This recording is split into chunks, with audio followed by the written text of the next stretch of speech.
Hello everyone, किरण classes YouTube channel पर आप सबका बहुत बहुत स्वागत है। आज के इस वीडियो में डिस्कस करेंगे फोटोसिंथेसिस यानी प्रकाश संश्लेषण के बारे में।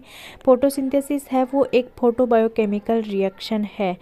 फोटोसिंथेसिस है वह एंडरगोनिक रिएक्शन। एंडरगोनिक रिएक्शन का मतलब वो होता है कि जिस अभिक्रिया में ऊर्जा की आवश्यकता होती है उसे एंडरगोनिक रिएक्शन कहते हैं। कि प्रकाश संश्लेषण में ऊर्जा चाहिए होती है, सूर्य का प्रकाश चाहिए होता है, तभी वो रिएक्शन कंप्लीट होती है, तो वो एक एंडरगोनिक रिएक्शन हो गई।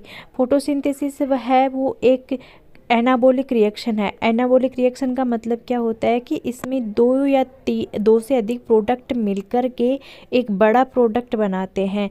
जैसे कि इसमें जो है वाटर है, CO2 है, ये दोनों मिलकर के ग्लूकोज का निर्माण करते हैं, तो वो एक एनाबॉलिक रिएक्शन हो गई। एनाबॉलिक का मतलब जुड़ते हैं, तो वो एनाबॉलिक रिएक्शन हो गई।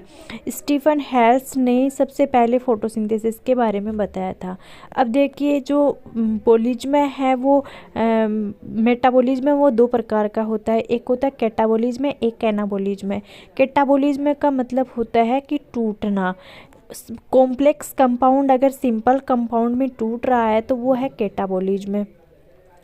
और अगर एनाबॉलिज्म का मतलब होता है कि सिंपल कंपाउंड है वो कॉम्प्लेक्स कंपाउंड में अगर कन्वर्ट हो रहा है तो उसका मतलब होता है एनाबॉलिज्म। अब देखिए, जो ग्लूकोज है, ग्लूकोज से जैसे कि फोटोसिंथेसिस है, फोटोसिंथेसिस एंडरगोनिक रिएक्शन हो गई। अब ग्लूकोज की अगर अपन बात करें सेलुलर रेस्पायरेशन की, तो सेलुलर रेस्पायरेशन है वो एक एंडरगोनिक रिएक्शन नहीं, वो एक्जरगोनिक रिएक्शन है, क्योंकि उसमें सेलुलर रेस्पायरेशन में ऊर्जा निकलती है, तो वो एक्जरगोनिक हो गई। लेकिन आपको कोई ये पूछ ले कि ग्लूकोज से ग्लूकोज 6 फॉस्फेट का अगर निर्माण हो रहा है तो वो रिएक्शन कैसी है, तो ध्यान रखिए, ग्लूकोज से ग्लूकोज 6 फॉस्फेट का जब निर्माण होता है तो उसमें एनर्जी है वो रिक्वायर्ड होती है, वो एक एंडरगोनिक रिएक्शन है। जबकि सेलुलर रेस्पायरेशन एक एक्जरगोनिक रिएक्शन है।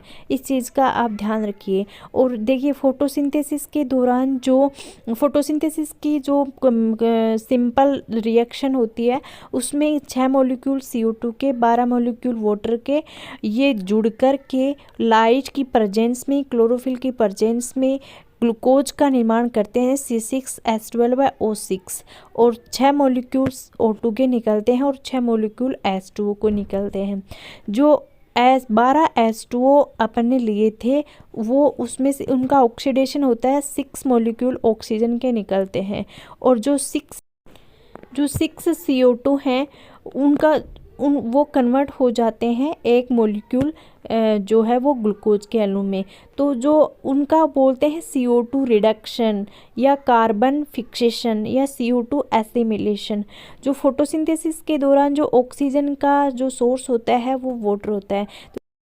ये एक अच्छा क्वेश्चन भी बनता है कि फोटोसिंथेसिस के दौरान जो वाटर है उसका सोर्स क्या है, तो ऑक्सीजन का सोर्स क्या है, तो ऑक्सीजन का सोर्स है वो वाटर है। अब देखिए, रॉबर्ट मेयर के अनुसार लाइट एनर्जी केमिकल एनर्जी में कन्वर्ट होती है। ये रॉबर्ट मेयर के अनुसार जो है वो डेफिनेशन आपको याद रखनी है। और सर्वप्रथम प्रिस्टले ने यह बताया कि फोटोसिंथेसिस के दौरान ऑक्सीजन रिलीज होती है और ये वायु में, जो इम्प्योर वायु होती है वो प्योर वायु में कन्वर्ट करती है। और प्रिस्टले ने चूहे और पुदीना पर बेलजार विधि से इसका अध्ययन किया था। ऑक्सीजन की खोज का जो श्रेय है वो प्रिस्टले को जाता है। तो आज की वीडियो में फोटोसिंथेसिस के बारे में इतना ही डिस्कस करेंगे। आई होप आपको वीडियो पसंद आया होगा।